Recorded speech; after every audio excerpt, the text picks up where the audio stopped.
La idea de este libro, de los que yo he escrito, yo pienso que es el más definitivo, es el más claro. Yo por mi estilo es, no sé, si alguno ha leído cosas que lo escribo, doy muchas vueltas.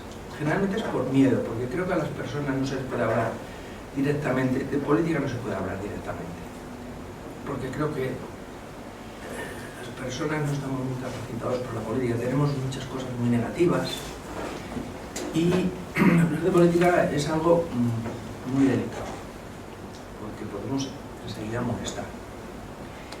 Pero en este, pues basándome en lo anterior, pues creo que hacía falta ya, tal como está la democracia, estamos todos en una situación de perplejidad, la idea era, por fin, introducir una pieza clave en la ciudadanía, que es el mundo interno de cada uno de nosotros. Que a medida que lo he estudiado yo más, me imagino que lo hayáis hecho también, os habrá pasado, y es cómo es posible que se hagan tantas ciencias, se estudie tanto a los ciudadanos sin tener en cuenta esa parte. Ha habido autores como Gómez de la Serna que hablaba de los medios seres y querían traer esa parte. Ha habido otros, los artistas por supuesto sí lo han hecho, porque los artistas como ven más de lo que saben ellos, pues a veces les hacen aflorar esa otra parte. Pero yo creo que las ciencias sociales lo que estudian es a unos muñecos, que es una metonimia de cada uno de nosotros, en donde solo hay una parte nuestra. Además es una parte afirmativa, concreta, que está muy bien, pero es solo una parte, y que está todo el rato queriendo a la otra dominarla, conocerla. Eso sí, ni siquiera conocerla, pero cuando ya le ha entrado por conocerla, que ha sido a partir del siglo XIX, pues se pone a analizar a la otra parte, a analizar sus sueños, a entenderlos, Claro, es como querer, imaginaos querer a un bebé, analizarle, comprenderle, entenderle, explicar todo lo que hace, y además encima explicárselo a él si se deja. Directamente le enloquecerías. Algo así ha pasado. Yo creo que se ha descubierto que el ciudadano que presentamos en las ciencias sociales, y mucho de las obras literarias es más bien torpes, es incompleto, pero esa otra parte se quiere ir a cazarla, a descubrirla, a analizarla, a categorizarla, y eso es una tarea imposible.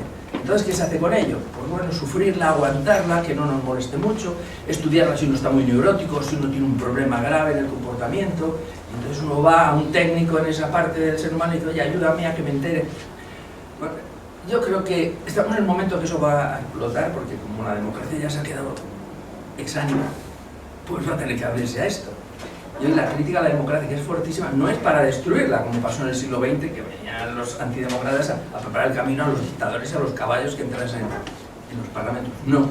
Ahora son gente que nos encanta la democracia, pero que la vemos, decimos, qué poca cosa han hecho nuestros antepasados todavía. Pero estamos ahí deseando por todos los medios no solo mantenerla, sino ampliarla y hacerla más del siglo XXI, más científica y más pacífica. Porque parece que los que sueñan la política acaban siempre o hurtando cosas o convirtiéndolo en una orgía de movimiento, de dinamismo y de violencia. Bueno, en el siglo XXI tenemos las calificaciones ahora mismo y las ayudas científicas para dar ese paso hacia más moderna, utilizar toda la tecnología, pero para que los ciudadanos parezcan más completos y se produzca una expansión de, como decía Maimónides, de Emet, de la verdad y Shalom, y la paz, y pacificar. Ese verbo que tiene el casero es apaciguar. Entonces, al introducir un libro que se dedica ya claramente a ese mundo interno, ¿cómo te pones a hablar del mundo interno? Como los psicoanalistas que empiezan a hacer ahí y analizar y tal, pues han ayudado mucho, pero eso no nos sirve porque es muy poquito. No podemos ir a analizar a un bebé y a otro personaje y a nosotros, nuestra parte, porque esa parte es que no necesita que la analicen. Decía hace poco una persona, es que ese sueño que tú, tengo que entenderlo, ¿no? Tienes que entenderlo. Es como penetrar en las personas y penetrar en los sueños, o déjalo en paz, mientras no te moleste. Si ese sueño opera y trabaja y vive, ese eres tú. Ya estará funcionando y creando en ti cosas muy buenas. Pues no, hay que saber ese sueño, que significa desmontarlo, analizarlo, porque pensamos que eso es muy científico y que eso nos da una seguridad. Para hablar, entonces, de ese, el problema que yo tenía es cómo hablo de ello. Y por eso los 5 capítulos que tiene el libro utilizan un subterfugio muy suave. El de hoy, el subterfugio que utiliza es el teatro y los escenarios. Yo, por razones medio raras, el teatro nunca me ha gustado mucho y me he dado cuenta de que me daba mucho miedo, porque me inquietaba mucho. Y me gustaba mucho el cine, y la televisión, pues es muy cómodo. Eso es lo que Jacob Moreno, uno de los 3 grandes pensadores del teatro que aquí menciono, lo llama la conserva cultural. Una película que siempre es igual, la pones para atrás, para adelante, siempre está igual. Pues un teatro nunca es igual. Vas a ver una obra, por bien hecha que esté, y hoy, eso los actores lo saben muy bien, y los directores de escena, mañana no sale igual. No sale igual. Como le pasa también a los músicos. Tocan hoy muy bien y muy ensayado y con mucha precisión, pero mañana no sale igual. Entre otras cosas porque el público no es el mismo. Y el público es parte de todo el asunto. Los escenarios, yo empecé a darme cuenta que al tirar a los clásicos de nuestra materia, por ejemplo a los griegos, que los griegos es una pieza muy mal utilizada. Los griegos, desde Occidente, no es este el momento, pero están manipulados. Se estudian ciertos griegos, se quitan unos, se ponen otros, pero en fin, aun con los que se estudian y cómo se estudian, tenemos el caso de Platón y su miedo al teatro, como expulsa a los poetas trágicos, son los que más le preocupan, del lugar. A mí me ha dado muchas pistas ver que, por ejemplo, Petrus Ramus, Pierre de la Ramée, el rector de la Universidad de París, que en el siglo XVI expulsa el teatro de la universidad ya definitivamente. Yo creo que había muchas pistas de ver que el teatro era inquietante. Y la forma que más se ha controlado el teatro es haciendo teatro malo, malísimo. El mundo alemán, que ha hecho tanto daño al estudiar a Grecia, y que nos ha hecho tantísimo daño a Latinoamérica y a España, es que ve a Grecia como un delirio extraño. Incluso ahí Nietzsche estaba fascinado con ese teatro griego y los grandes trágicos. Había muchas pistas de ver que el teatro es inquietante. En la Universidad la gente no va al teatro, y eso que la Complutense es única en el mundo, porque tiene, o el año que yo fui, tenía 17 compañías amateur de teatro. Ninguna universidad del mundo tiene ese tesoro. Me llamaba también la atención cómo en la península ibérica la tradición del sur de Europa se había resistido a toda esa avalancha de quinoide que dice Moreno, de convertir todo en cine, e incluso las obras de teatro así rápidas como si fueran cine. Nietzsche, que le faltaba formación, pero era listísimo, vio que en el teatro griego se había quitado la música y los coros porque era muy inquietante. ¿Cómo interpretas un coro? Esos coros que salen y te empiezan a decir esas cosas. Bueno, así que yo empecé a escarbar ahí y me metí y me di cuenta que efectivamente el teatro es decisivo hoy para pensar en política. Porque llevamos 100 años en que se ha estado debatiendo mucho en que qué es antes, el pensamiento o la acción. Uno dice, por supuesto, el pensamiento solo, eso no va a ninguna parte. Hay que pasar a la acción directa o a la acción meditada o a la acción como última fase. Otros dicen, no, si es que el pensamiento tiene que ser acción en sí mismo, y venga a darle vueltas. Pero siempre cabe esa duda. Ahora, por encima de todas las ideologías se extiende un manto, es cuando sale aquí alguien, con aquella obra de Valle Inclán, que al final alguien dice una cosa en latín, y todos se calman, aunque son analfabetos.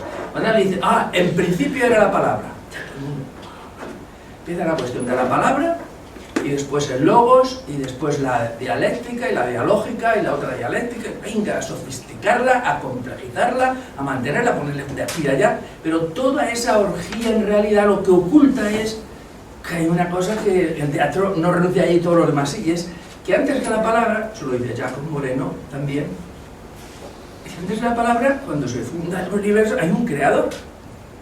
Antes que la palabra, antes que el creador empiece con la palabra, no, hay un creador que va a crear, que tiene creatividad. ¿Y dónde queda la creatividad de un ciudadano hoy en día?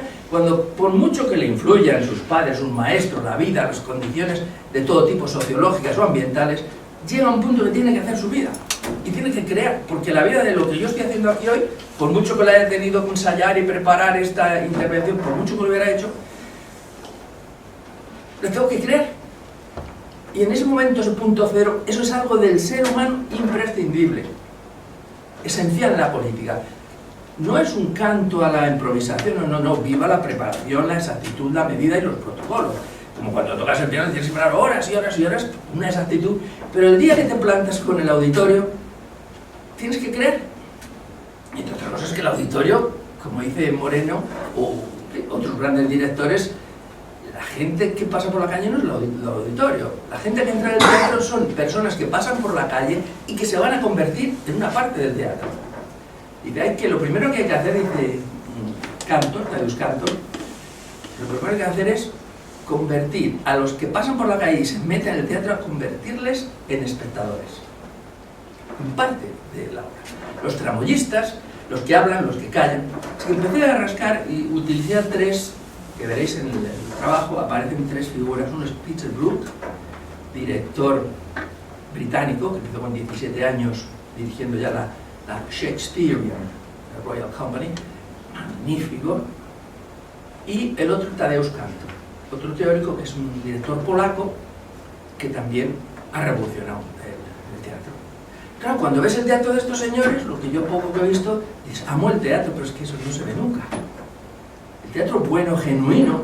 Cuando llegó Tadeusz Kantor con ese, algunos conocerán ese vídeo que yo lo mandé, y si no se le puede mandar a alguien quiera, el vídeo de la clase muerta, que se llama, dura 3 minutos, 4 minutos. Cuando lo vio Peter Brook en Londres, dijo, el teatro a partir de ahora ya no será igual. Esto es una maravilla, claro, lo captó. Me llamó mucho la atención. Y luego, el tercera pata, Jacob L. Moreno, se llama Moreno, pero no es como dijo a mí militar español, sino Moreno, un español que está en Harvard. Moreno no tiene nada de español, era un señor nacido en Rumanía, sefardí, por eso se llama Moreno, que es un judío sefardí, y que después se fue a estudiar de jovencito con una beca a Viena, en la época en que Freud estaba en auge. Y él es un psiquiatra formado en Viena con todo el rigor y con toda la rigidez de la Universidad Alemana. Por cierto, que el maestro, el Rab, que le dio la carta para que favorecerle hacia una beca, se llamaba Haim, maestro en Rumanía, Haim Bejarano. Por hablar de esas raíces españolas tan hondas, tan sefardíes, que van promoviendo que los españoles ni las cuidan, ni las acarician, ni las reconstruyen. Bueno, pues este señor llega a Viena y de ahí luego tiene su proyección a Estados Unidos y funda, entre otras cosas, es una figura genial, un fundador que ahora ha caído en silencio, pero hace muchos años que era, le subían al pedestal. Fundó el psicodrama. El psicodrama es la utilización del teatro para quitar sufrimiento a las personas y curar. Y es un experimento sensacional, que está todavía por hacer. No se le conoce mucho en el mundo del teatro. En el mundo de la terapia sí se lo utiliza, pero con mucho cuidado, porque como él dice, el psicodrama está en la línea del psicoanálisis, pero claro, los psicoanalistas le tienen mucho miedo porque el psicodrama actúa. Y él comenta que Freud tenía mucho miedo a su acting out, a actuar. Él tenía mucho miedo, era un hombre muy inhibido, con muchas inhibiciones, y un hombre genial y extraordinario, todo lo hacía analizando las palabras y actuar. Bueno, la tradición del psicodrama fundó una escuela de actores, el Teatro de la Creatividad en Viena. Algunos de esos actores famosos de Hollywood surgieron de esa escuela. Y luego pasó a Estados Unidos y allí fundó, en Nueva York, estos teatros del psicodrama, en hospitales.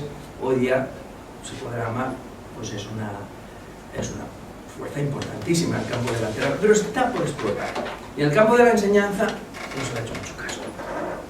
Es que esos son los tres. Y curiosamente, en cómo ellos hablan del teatro y de cómo el niño, dicen ellos, hacemos en un escenario. Y desde el principio estamos haciendo roles, estamos haciendo papeles de un escenario. Y estamos constantemente trabajando en escenarios y aprendiendo todo lo que aprendemos, que por supuesto es muy importante, en escenarios. Y ellos indagan en la raíz, en qué significa eso de estar en un escenario. Hacer teatro es fingir, es hacer, como dicen en castellano, el paripé. Peter Brook dice, teatro consiste, se puede hacer en cualquier sitio, en una plaza, en un bar, en una terraza, aquí. Teatro consiste en un espacio, hacer que lo invisible para el hombre se haga visible. No, cuando tú entras a ver Hamlet o entras a ver Romeo y Juliet y de pronto cosas de la vida tan hondísimas que nadie te ha explicado, que te has estado durante años y años desesperado porque parece que la gente lo ignora, no, de pronto ahí te aparece todo eso, allí aparece vivo. Aparece la realidad y todos los transeúntes con paraguas que van para acá, para allá, que no se enteran de nada, de pronto ahí tienen la realidad. Y aparecen los mecanismos, la traición, las pasiones humanas. Es que allí surge la realidad. Y te lo han dicho que unos actores en un espacio que lo han convertido mágicamente, realmente mágicamente, en un agujero por donde sale la realidad, no esta costra en la que estamos todos ahí, con el tran-tran, engañándonos o queriéndonos hacer unos, querer a otros que sí, que controlamos, que sabemos que... ¿Cómo te va? ¿No? Me decía mi amigo, pues bien, y todo bien, bien. Eso decía, a mí me gusta la frase de Pío Baroja, ¿no? El modus vivendi que lo llamaba el vamos tirando. Pero me llamó luego la atención, yo que acababa de salir de un libro sobre ese mundo, que Peter Brook es judío, un niño judío, con 17 años ya, va y dirige la primera obra en el teatro de Shakespeare, porque el director, un hombre muy listo y que confió en él, tuvo que mentir en su currículum, es decir, que ya había dirigido algo, porque dice, yo pues si no con 17 años aquí no me admiten, y mentí. Y ya empezó, bueno, y es la eminencia quizá del director, que se lo considera máximo. Tadeusz Kantor también es judío, polaco, pero está casado, su papá, en el caso de su mamá y su papá, ahí aparece uno de los dos que no es judío.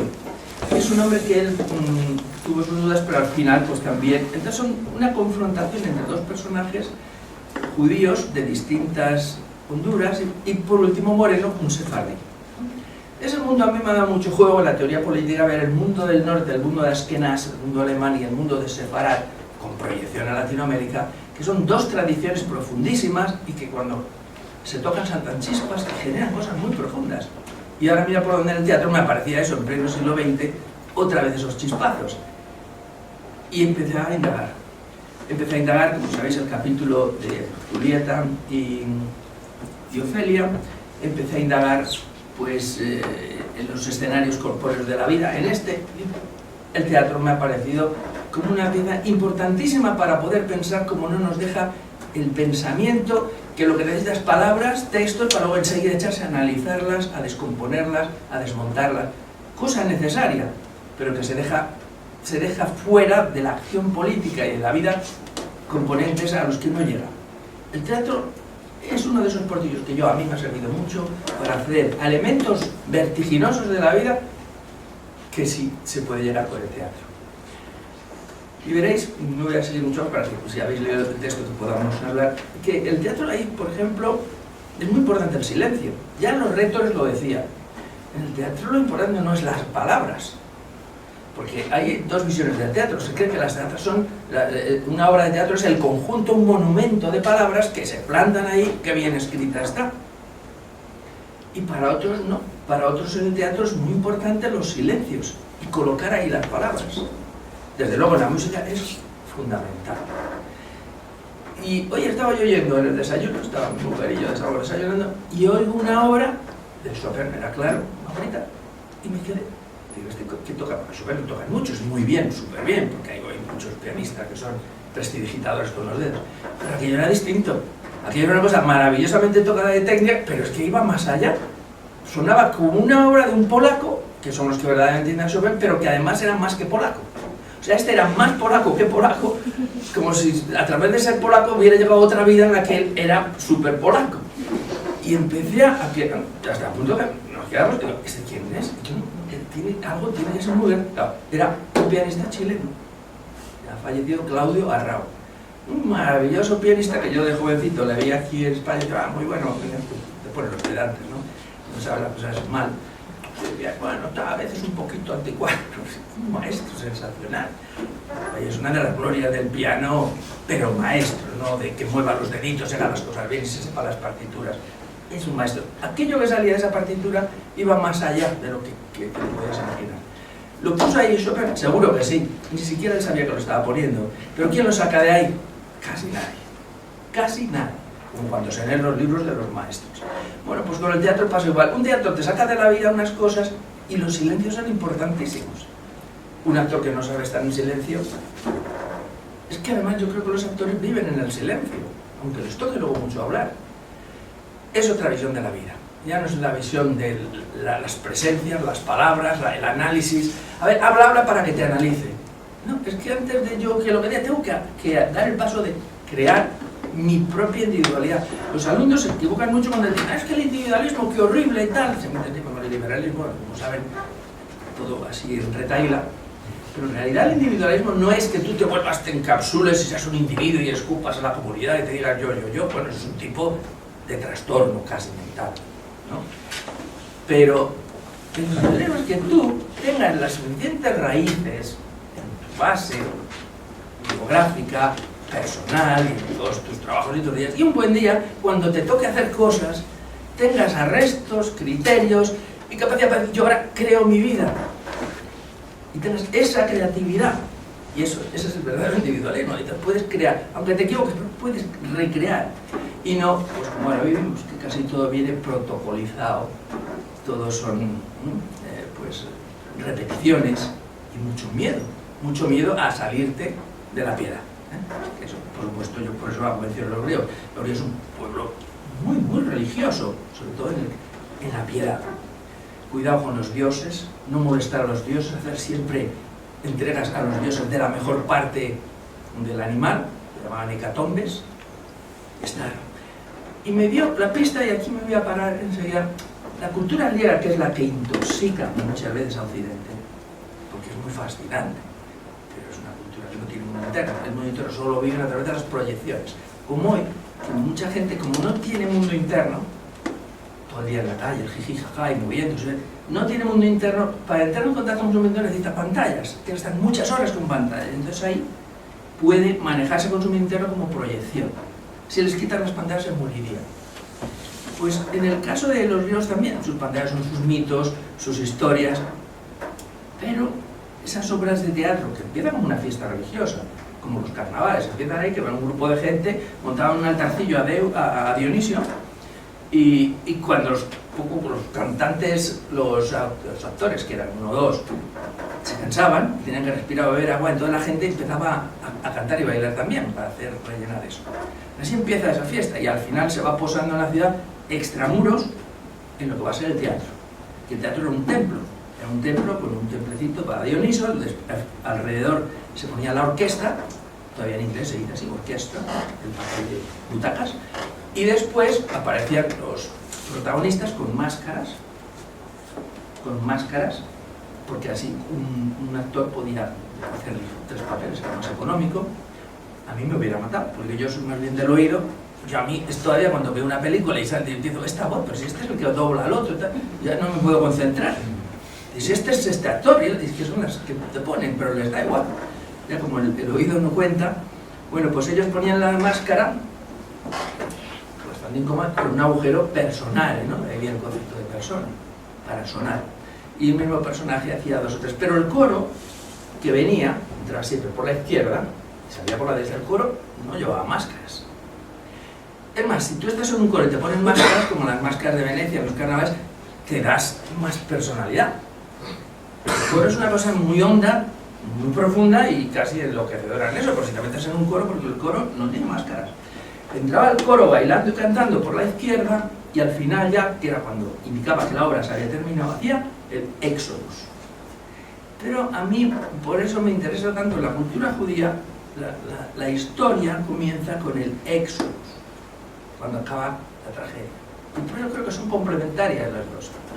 Y ese Éxodus, en donde hay letargia, ensoñación, en el pensamiento teórico es muy difícil encontrar eso. Lo encuentras en algunos escritores magníficos, pero en el teatro sí hay ensoñación. Cuando empiezan los coros a decir esas cosas, y hablan con Cassandra, y Cassandra dice una cosa y el coro no le hace caso. Y cuando aparece esa Juliet tan enamorada, como decíamos el otro día, tu belleza effeminates, me afemina, ¿no? Le dice, mejor dicho, Romeo a Juliet. O cuando Juliet dice a Julieta, ¿no? You raise yourself is the idol, is the god of my idolatry.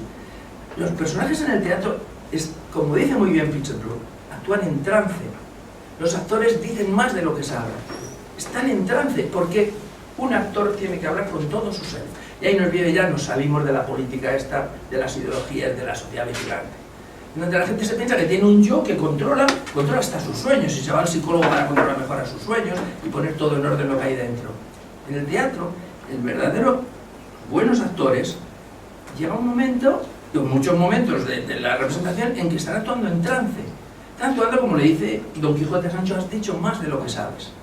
¿Y qué pasa? Dice Brooke, hay que intentar que el actor exprese con su conciencia, pero también con su ser, con muchas otras cosas que ni sabe que las tiene. O sea, es como una especie de caja de resonancia maravillosa, vivida, llena de vida, de historias pequeñas, le saldrá su bebé, su adolescente, su anciano, todo lo que llevamos dentro, y el actor actriz buenos, cuando tiene un director y una situación, empieza a hablar con muchas voces, casi como una polifonía de un órgano dulce, no de esos de iglesia.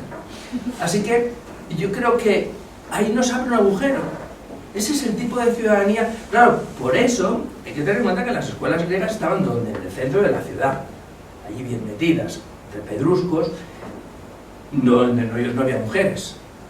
Hablemos de una, la escuela de Epicuro, y una que la mujer para entrar en esos sitios tenía que ser, pues, la querida, como decimos hoy, la querida de uno. Y con eso pues ya la permitían estar por ahí, pero no había ninguna. Se documentan una o dos en todas las escuelas esas tan famosas. ¿A dónde van esos a pensar? Sin mujeres. ¿Pero cómo se puede comer eso?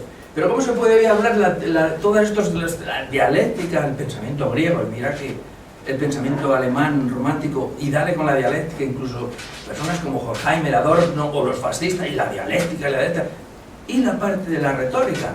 Pues te lo dice muy bien Aristóteles, en el coro, cuando el coro sale en bloque y dice cosas, que el coro no es un personaje, es otra cosa. Puede ser la conciencia, puede ser recriminatoria, puede ser un personaje, es muchas cosas.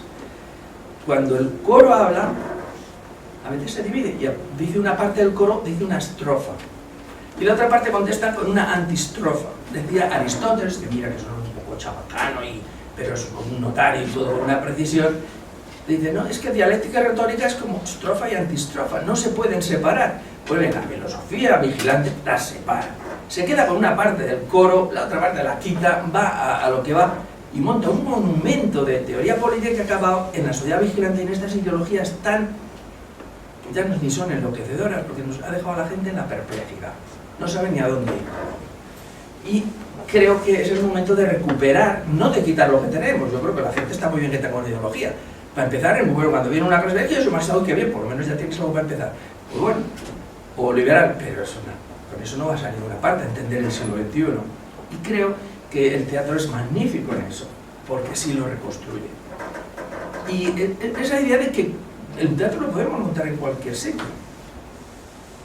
Es que el teatro, dice, hay un tipo de teatro que lo llama Peter Brook, lo llama el teatro sagrado.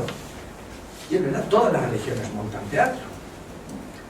En los rituales, en la política. Lo que pasa es que son teatros, son escenarios manipulados y utilizados de una forma muy sórdida y sin creatividad, o creatividad muy mala.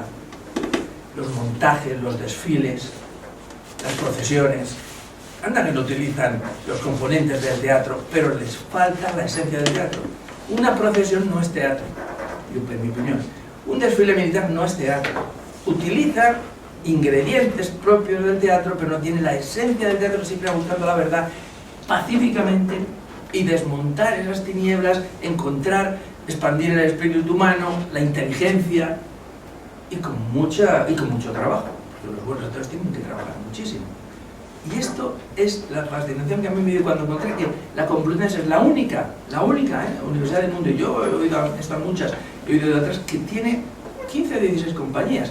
Por supuesto, muchos no lo saben en la Complutense. En las unidades norteamericanas, y yo estaba en algunas de las mejores, dicen, vamos a ver a la compañía de teatro, y vamos todo el mundo sagados a ver ahí una compañía de teatro, que era pues eso, de estudiantes y algún profesor que... estaban todo el año, aquí, un año de 2 años, 17, de las distintas facultades. ¿Qué tiene la tradición profundamente democrática en las calles, al tocarse, al hablarse, en las tradiciones del Mediterráneo, de Atenas? ¿Qué ha quedado todavía a pesar de esta vigilancia católica, denuncista, terrible y con tantísimo miedo a la espontaneidad? ¿Qué ha quedado a pesar en las calles y en los rincones? Que quizá por eso hace tan agradable la vida en España, aunque fallemos en tantas cosas. Pues yo creo que hay unas corrientes totalmente democráticas que la sujetan personajes como Maimónides, como la Celestina, o Cervantes, o como estos pensadores, o como Shakespeare, y que ahí está, o como Tadeusz Kantor. Yo recomiendo encarecidamente que leáis esos son teóricos políticos, vistos así. Y no me extraña que Moreno pues haya tenido tantísima repercusión, pero a la vez haya sido mal, porque son muy inquietantes. Una obra de teatro, la primera cosa que te pasa es que te aburres. Te aburres porque aquello te mete mucho miedo. Y en segundo lugar, porque muchas veces, por lo menos los que yo veo por los alrededores, los actores contribuyen a que te aburras porque hacen unas cosas muertas. Esas tragedias griegas, o ese teatro español del siglo de oro. No sé qué, o sea, es el oro de las muelas que se ponen los dedos para poder masticar. El siglo de oro, con esos señores que son curas y hablando con esa grandilocuencia. Esos actores que se van moviendo por el escenario. Bueno, en el teatro, ya los románticos es interesante. Apagan las luces, ya lo he dicho yo. Nunca se habían apagado las luces. La gente era parte de aquello. Pero si están celebrando aquello y concelebrando aquello y sacando de ahí unas sustancias extraordinarias, pues se apagan las luces. A partir de 1900 se empiezan en las salas a apagar las luces. Y antes entraban, como en el teatro siempre entró, porque le decía yo que no iban mujeres a las escuelas. En el teatro, que era siempre extramuro, estaba fuera de la ciudad, las ciudades griegas, como el de Epidauro, con una acústica magnífica. Uno de mis colaboradores dice que sí, es que en el Ágora no había acústica. ¿Cómo que en el Ágora se iba allá a la Isegoria? Y eso es muy revisable. Si no había acústica, eran unos edificios picudos, grandísimos, y además, el casco griego, además, muy chabacanos y todos de colorines.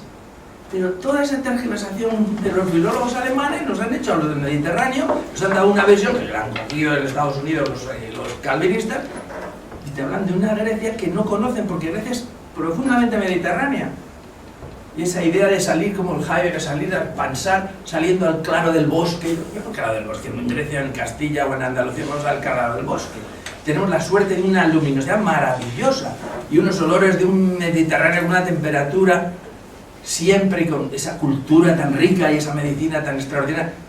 Entonces, ese delirio, está bien que lo tengan los alemanes, porque yo comprendo que cada país, pero que aquí nos lo tomemos a cucharadas y que los filólogos de la Complutense, que son tan buenos, incluso en las traducciones que hacen de las obras griegas clásicas, las hacen un poquito...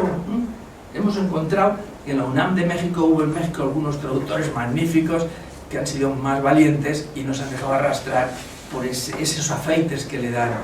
Esa reconstrucción de los pensadores, de la forma de vida mediterránea, esa sabiduría pacífica, que no es la que tiene, claro, la corona de los Habsburgos y los restos y toda esta vigilancia católica, pero está ahí y es la que hace tan agradable vivir en España a pesar de la bestialidad de sus regímenes políticos y de sus guerras civiles. Pero hay algo que yo me quedo con esto.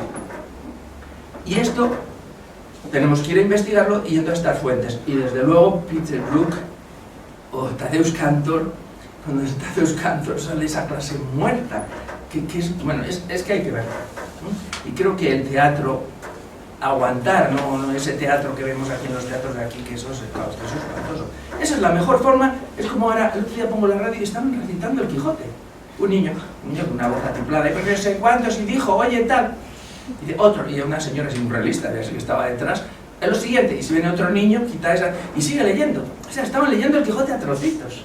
¿Eso qué significa? Pues eso, claro, eso. Me pasó a mi día que pasé por el lado de Bellas Artes, que lo hacían, y empiezo a ver por la calle escupitajos y en trozos de papel, escupidos, masticados, y en trozos del Quijote. O sea que ese es el ataque de los españoles a la obra más perturbadora, que es esa, escrita desde la Mancha de su país, y que la mastican al trozo para decir, me gusta mucho, y la escupen en la esquina. Pues eso es igual, todos estos grandes del teatro del siglo de oro, esos señores y esas actrices que se van además, como eso, que se van a Mérida, y dicen, voy a un teatro griego, y se van a un teatro romano. Unas piedras enormes, una rigidez, y se ponen unos vestidos. Yo ya cuando veo eso, yo ya no sigo, digo, a mí eso no es para mí, eso parece más lista, más preparada. Cuando las tragedias griegas no son tales, son escenas chiquititas, son un caramelito de gente sapientísima, maravillosos poetas, que te dan un caramelito y te lo tomas en 25 minutos, en media hora te lo lees. Y hay que ver lo que te da. Te da Esquilo, maravilloso, de Sófocles. Los alemanes te dicen, no, Sófocles menos. Y Eurípides, que de todos ellos, no le gustaba a los atenienses, porque era un maravilloso autor, pero no les gustaba a los atenienses, les irritaba. Ganó 5 veces el concurso ese tan famoso que había anual, y se salió de la ciudad y se fue a vivir a un espacio cóncavo, que es como sale tanto, ¿no? Pues que se escapan de la ciudad para defenderse, porque es que hay que ver lo que es vivir en una ciudad de estas, bien montada, y todo. En cuanto te mueves, en cuanto amas los libros, el niño que ama los libros, que quiere experimentar y vivir su cuerpo, la vida, ya vienen todo ahí. Pero no vienen como la intensidad, viene la tosquedad y los miedos al mundo interno. ¿Qué es lo que me llevó a ese capítulo del género? Porque yo pensaba, mujeres, nada, ni mujeres ni hombres, es que yo creo que lo que la mujer ha tenido hasta ahora es que, claro, las mujeres pueden tener niños y van a tener un bebé, les dejamos que tengan un poquito de mundo interno, pero en cuanto ya tengan el bebé, venga, va a pasar a muchas mujeres que se van a convertir como los hombres en zombies sin mundo interno, con un mundo interno militarizado. Claro que tiene un mundo interno, pero militarizado, con mecanismos idolátricos y todo ahí como a oscuras y con mucha sangre por medio. Así que no creo que vaya a ser posible la liberación de la mujer si no se libera al hombre a la vez y si no nos damos cuenta de que todo eso que está debajo, pues es que el ser humano no quiere afrontar el mundo.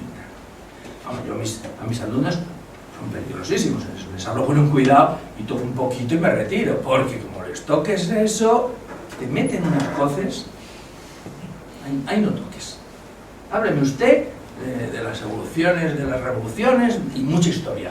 Y colocar todo, pues estamos hablando de esto, el 7, el 8, todo por siglos, ordenado, categorizado, ¿no? Como las categorías que pinta Dalí tan preciosamente y se ríe de ellas. Todo ordenado, colocado, pero cuando le empiezas a decir, el otro día se me ocurrió decir, bueno, ¿y cómo sentáis en la clase? Eso es parte del teatro. Uno se sienta en la primera fila, otro se sienta unos a la derecha y otros a la izquierda, pero no es casualidad, porque lo habéis elegido. Ya empezaron a dar respetos. Algunos se sientan a lo de la puerta, por lo que sea, y otros se sientan pegaditos al profesor, para quererle, para controlarle más, ¿sabes? Otros se sientan allá al fondo, bueno, empecé a hacer así cositas y luego hay algunos que se sientan como a sujetar la pared. Y tuve que parar porque aquello, y bueno, ¿pero esto qué es? Lo primero que te decían antes, esto es psicología. Aquí hablen de usted. Organización, protocolo, bueno, me paro aquí porque ahora en una conferencia un poquito encantado de echar.